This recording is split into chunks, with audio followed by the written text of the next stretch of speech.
Hi everybody and welcome back to the Upper Room. This week we're talking about Latin.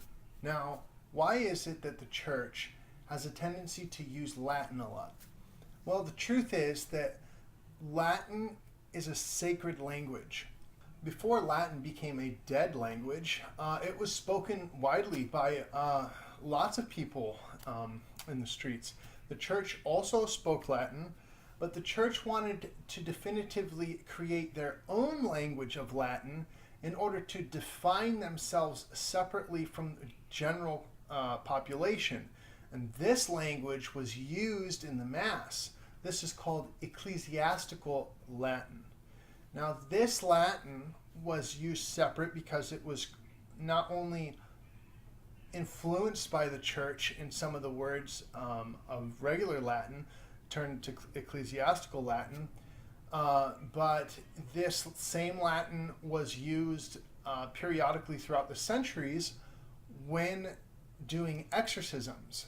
And we know that the demons and the devil would tell them that he hates this language. He would hate it. So exorcisms today can still be held in the same ecclesiastical Latin, simply because the devil hates the language, because it's a sacred language. Cuss words don't exist. There's no dirty words, because it was intentionally made for the Mass. This encounter with God and the rest of his people.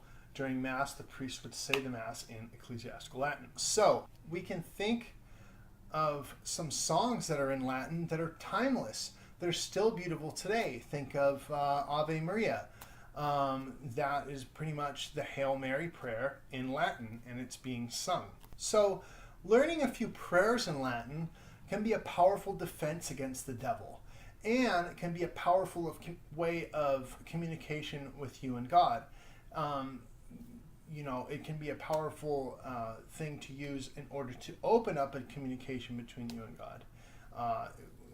So you can learn some basic Latin prayers, and by saying these prayers in Latin, and then you can communicate with God through your thoughts, just opening more of a bigger doorway, I guess you could say. So it's a really good thing to learn the Rosary in Latin, which I am currently doing right now. So I would like to invite you to pray 3 prayers with me. We're going to pray the Our Father in Latin, the Hail Mary in Latin, and the Glory Be in Latin. First, the Our Father.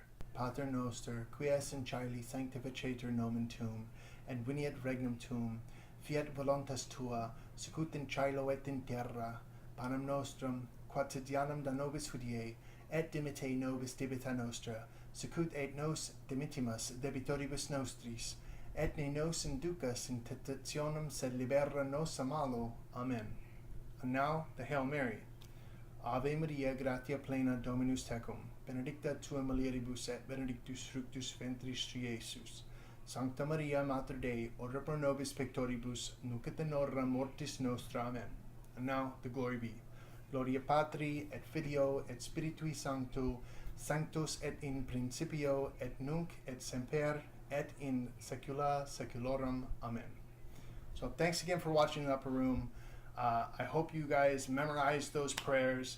I'm still working on some other prayers of the Rosary, like the Apostles' Creed and the O My Jesus prayer, as well as Hail Holy Queen, which are really long. So until then, memorize these and give them a shot every day, and use them in your defense against temptation. So thanks again for watching. I'll see you next week.